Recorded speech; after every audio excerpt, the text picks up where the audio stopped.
E mais, a única categoria que matriza o ser social é o trabalho. Todas as outras, agora nós podemos estabelecer 3 tipos de relação entre o trabalho e as outras categorias. Todas as outras categorias têm uma dependência ontológica em relação ao trabalho. E é bom que se frise, é dependência ontológica, não é dependência mecânica. Todas elas têm como pressuposto para vir a existir o trabalho. O trabalho não tem como pressuposto para vir a existir nenhuma dessas outras. Ele requer a existência delas, mas ele funda todas as outras. Isso significa uma dependência ontológica. Isso nos permitiria fazer a crítica do mecanicismo.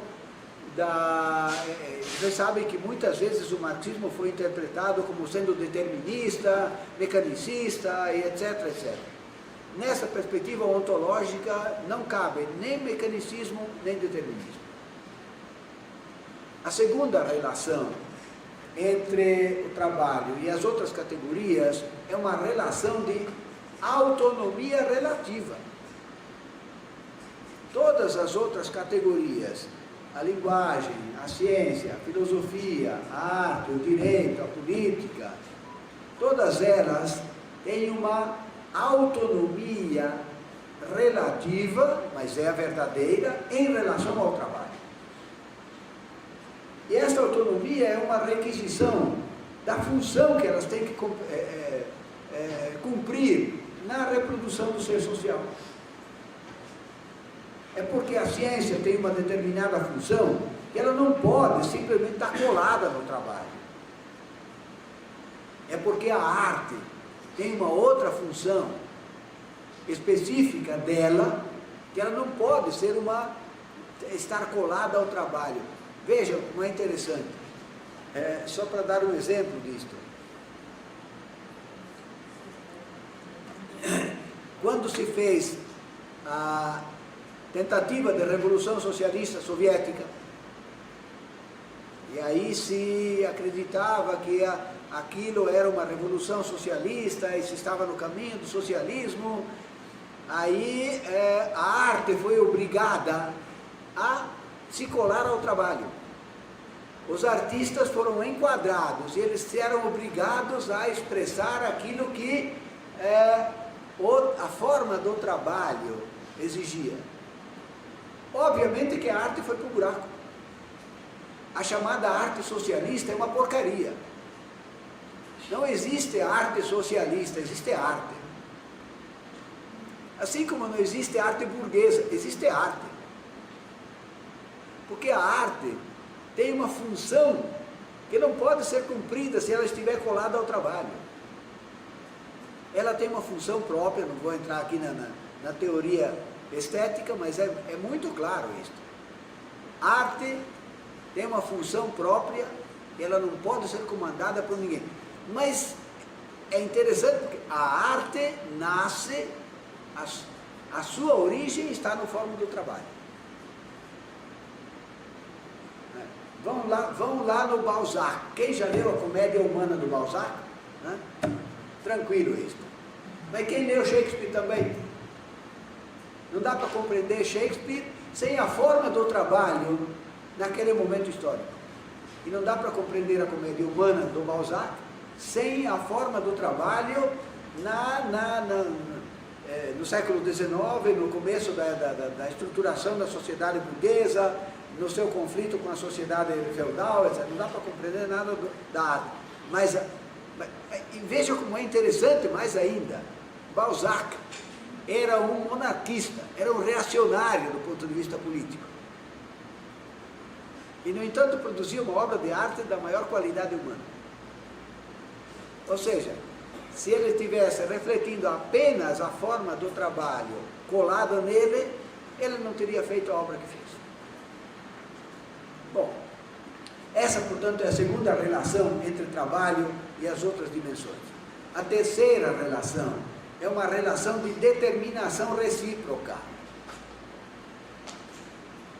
Todas as categorias, inclusive agora o trabalho, se determinam reciprocamente. Ou seja, não existe uma categoria pronta aqui, o trabalho aqui pronto, a educação aqui pronta. Uma influencia a outra, a concretude de cada uma delas depende das suas relações com a concretude de todas as outras. Como é que isto se dá em cada momento, em cada lugar histórico, é nós que temos que pesquisar, nós que temos que saber, não dá para saber genericamente. Genericamente nós podemos saber isso. Há uma determinação recíproca entre todas as categorias que perfazem o ser social. Muito bem, isto nos leva à seguinte demonstração, ao fato de que o ser social é uma totalidade em si mesmo. Ou seja, nos leva de volta à categoria da totalidade como sendo uma categoria de caráter ontológico. Uma categoria do ser social. Não é uma categoria que vai da minha mente para lá. É uma categoria que vem de lá para cá. A realidade social é uma totalidade em si mesma. Ela começa com a matriz do trabalho. A partir do trabalho surgem todas as outras categorias. Todas essas outras categorias surgem para responder a determinadas necessidades do momento da humanidade. Necessidades que não podem ser satisfeitas no âmbito do trabalho. Veja, no caso da ciência é muito claro isso. A ciência surge articulada com o trabalho, mas ela vai se afastando aos poucos do trabalho e vai se tornando cada vez mais autônoma em relação ao trabalho. Nunca perde a sua conexão fundante com o trabalho, mas ela vai se tornando cada vez mais adensada, cada vez mais assumindo uma densidade própria, enfim. Que entre no meio disso todo o problema da alienação, etc., isso é outra questão. Portanto, essa terceira determinação, a análise do trabalho nos permite perceber que a realidade social é uma totalidade. Portanto, isto põe por terra completamente a afirmação pós-moderna de que a realidade social é um conjunto aleatório de fragmentos, é um caos que nós precisamos organizar. A própria fragmentação da totalidade social típica do capitalismo só pode ser entendida a partir desta unitariedade inicial do ser social. Amanhã de manhã vamos trabalhar mais isto. É muito claro isso. A fragmentação da realidade social não é um dado da natureza essencial do ser social.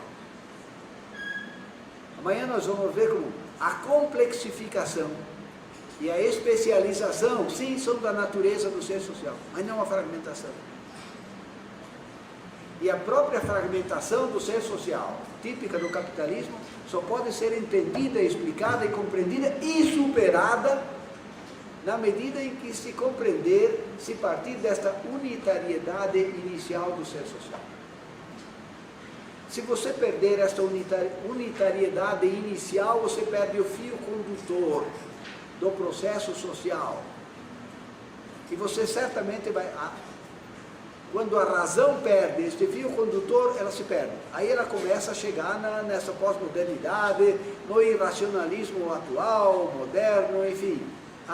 Começa a viajar sem base na realidade. Lembre-se que eu disse, totalidade é um conjunto articulado de partes, sempre em processo de autoconstrução, em determinação recíproca, em contradição umas com as outras e com uma determinada matriz. Esta matriz é sempre a forma do trabalho. Pode pegar lá na comunidade primitiva, pode pegar no modo de produção escravista, no modo de produção feudal, no modo de produção capitalista. Você vai sempre ter na forma do trabalho a matriz fundante que permite a compreensão desta forma de sociabilidade. Ora, se isto é verdade, então a existência da realidade social como uma síntese entre essência e aparência também é uma necessidade. A partir da análise do trabalho se pode compreender que a realidade social é uma articulação, é uma síntese entre essência e aparência. Aquilo que aparece imediatamente não é necessariamente aquilo que é. Mas lembre-se que eu disse que na metodologia científica moderna, lembre-se da formulação kantiana, nós não podemos conhecer a realidade como ela é em si mesma. Nós só podemos conhecer a realidade como ela é para nós. Agora, nessa formulação ontológica marxiana, eu posso fazer uma outra afirmação completamente diferente. Nós podemos conhecer a realidade assim como ela é em si mesma, até a sua máxima profundidade. Por quê? Porque somos nós que produzimos a realidade. Porque a partir da completude, da maturidade do ser social, que nos permite analisar a categoria do trabalho como categoria fundante do ser social, nós podemos compreender que a realidade social é integralmente produzida por nós. E é integralmente produzida por nós nessa articulação entre subjetividade e objetividade. Portanto, nós podemos compreender a totalidade da realidade. Não há nada místico, não há nada misterioso. Há misterioso até que seja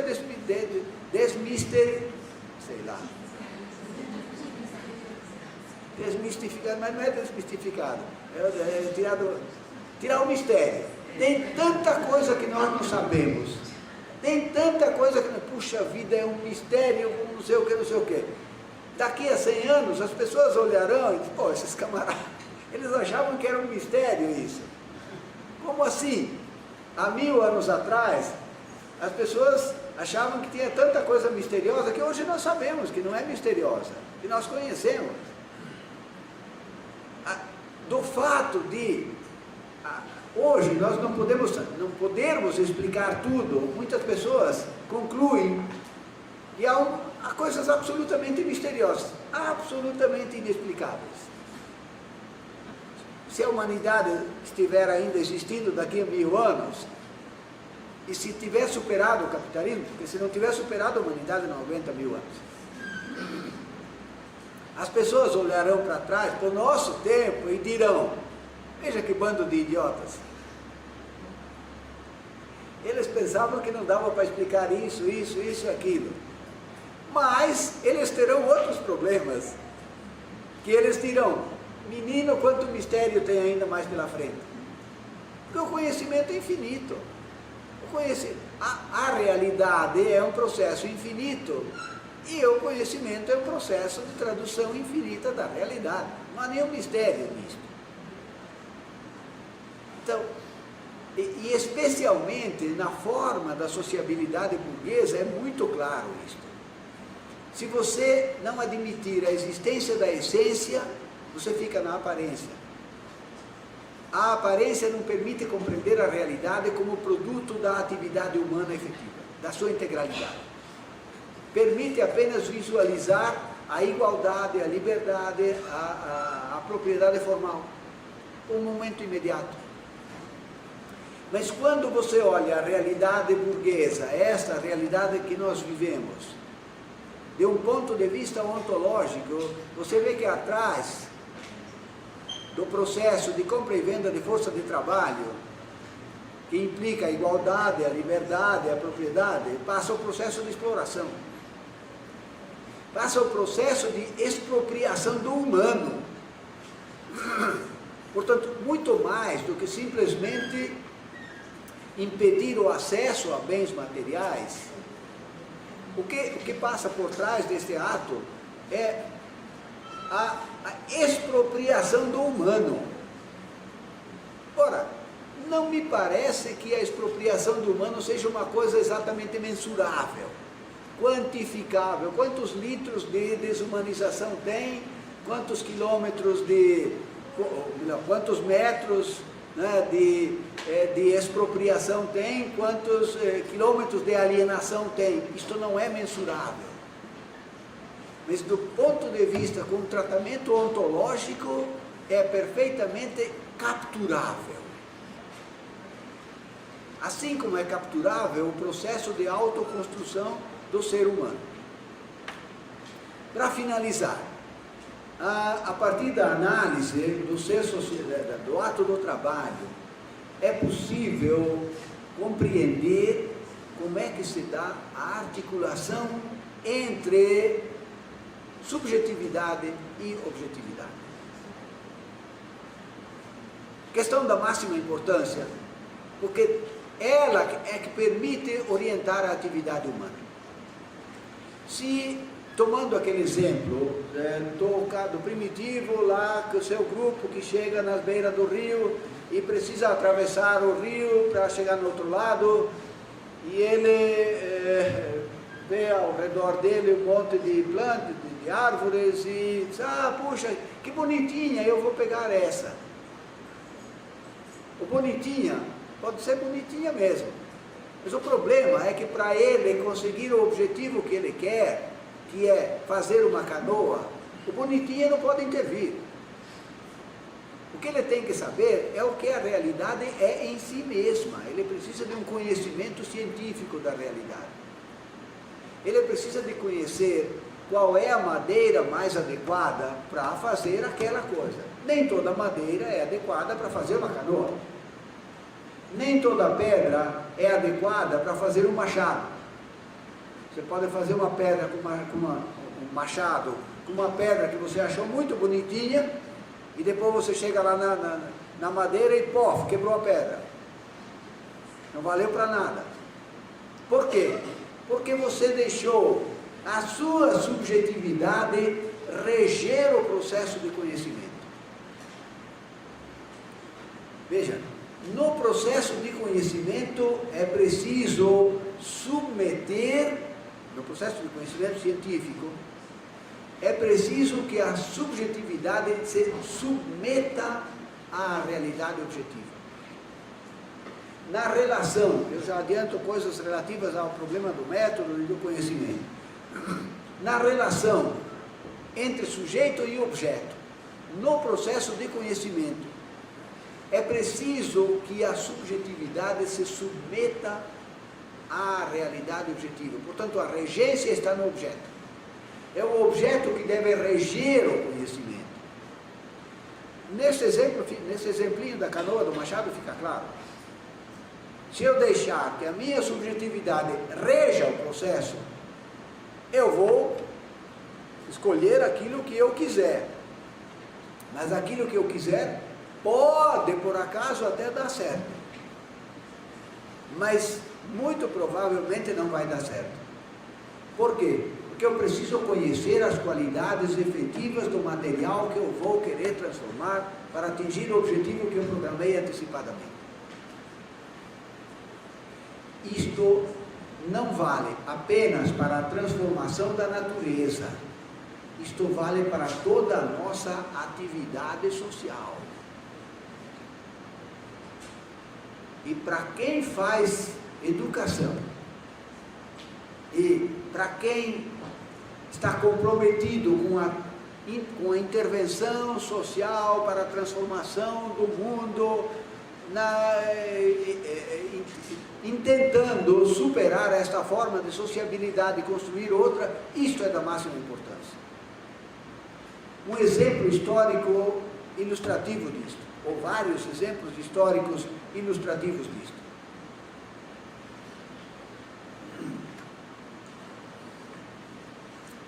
No começo do século XX e ao longo do século XX, foram realizadas inúmeras tentativas de superação do capitalismo.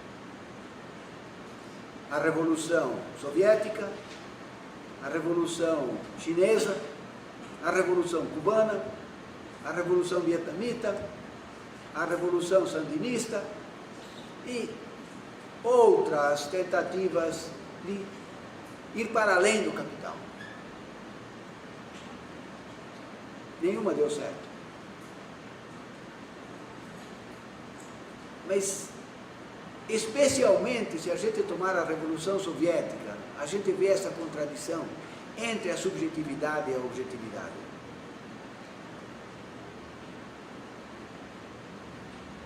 A Revolução Soviética se realizou em condições tais, eu não vou me demorar hoje nisso aqui, tenho escrito várias coisas sobre isso. A Revolução Soviética se realizou em condições tais, objetivas, que dentro das quais não estava inscrita a possibilidade de caminhar no sentido do socialismo.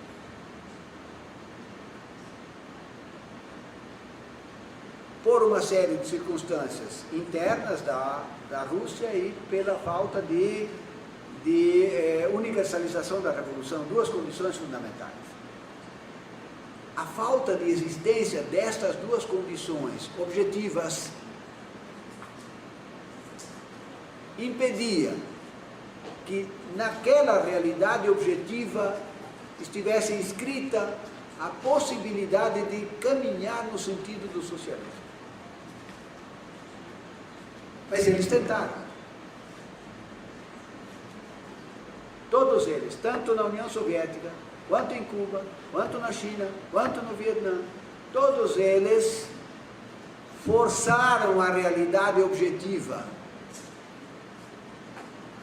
para ela se enquadrar dentro daquilo que a subjetividade pretendia. E vejam como é interessante, todas as críticas, até a crítica fundamental do Messaros, todas as críticas voltavam-se para os erros cometidos, seja do Lenin, seja do Trotsky, seja do Stalin, seja do Mao Tse-tung, seja do Fidel Castro, seja, enfim, não importa de quem. O problema era sempre debitado a erros da subjetividade. Se não se tivessem cometido estes erros, teria sido possível caminhar no sentido do socialismo. Eu sei que o que eu vou dizer é muito polêmico. Eu particularmente acho que na relação entre subjetividade e objetividade, na realidade objetiva não existia a possibilidade de caminhar no sentido do socialismo. E, portanto, não importa quanto esforço fizesse a subjetividade, não importa quem estivesse à frente deste processo, não importa quanto esforço, quanta dedicação, quanta vontade, porque vontade é o problema da subjetividade.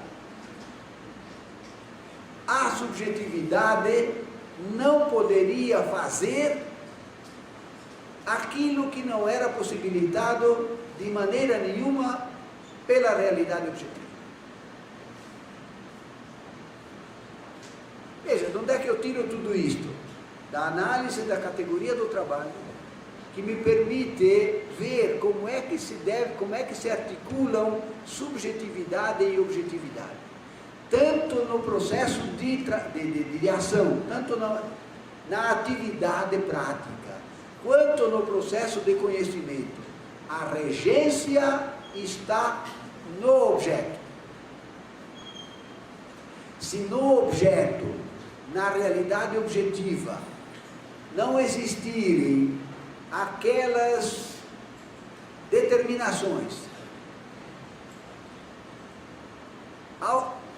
em cima das quais a vontade, a subjetividade possa incidir para então ir para além, não é possível avançar.